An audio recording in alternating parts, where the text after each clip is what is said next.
Hey guys, Praveen here, and today I want to make a video on why I prefer Cursor or VS Code or GitHub Copilot for code editing with AI. So this is Cursor, and it's much better on. It feels like it knows my code. It knows what's happening and what I'm going to do. Especially this agent mode. I've not used much of anything else. Maybe ask for like getting knowledge on my code base, but agent mode is perfect for this. And I've used a VS Code, GitHub Copilot for this, and it feels clunky at times. So let's create a new page here. Create a new page for listing database rows called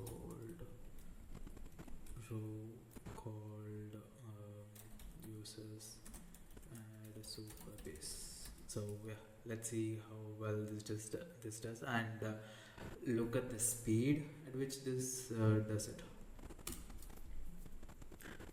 So it's thinking it's on Claude 3.7 Sonnet, which is the better one for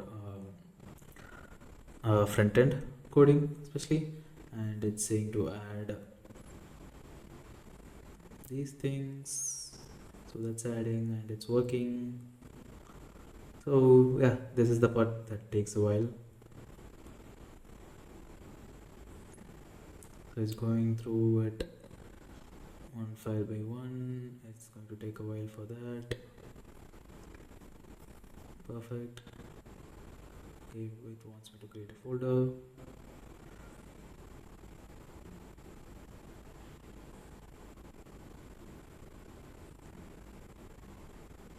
And it's taking a while.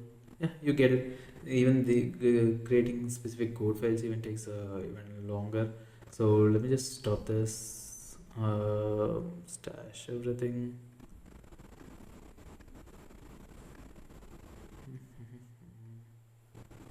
Yeah, let's go to the same in Cursor. I'll paste the same command and I'll send it. So it's searching the code base first. It's asking me to install the commands. That's fine. Oh, there's an error on that, and it corrected itself. Perfect. Okay, you see the speed. It's going to for next file.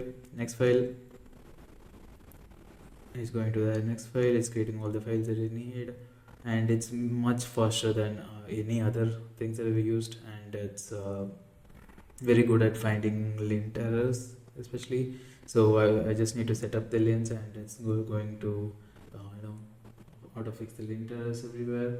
So that's good. It's just applying files, creating files, applying files, and the UX feels much faster, even if it's not actually faster, but they somehow made it feel much faster. So that's the main important part, and it's done.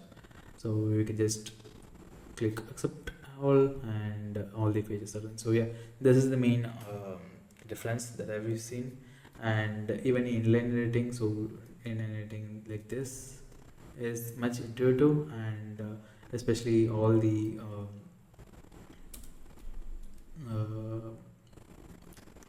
things like this, or whatever we're going through. So it just knows what I'm going to type most of the time.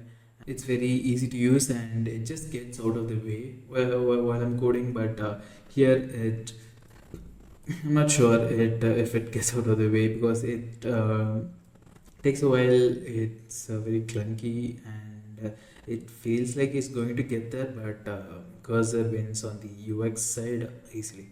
Yeah, that was my kind of review of Cursor. Let me know if you want more videos like this, and I'll see you tomorrow. Bye bye.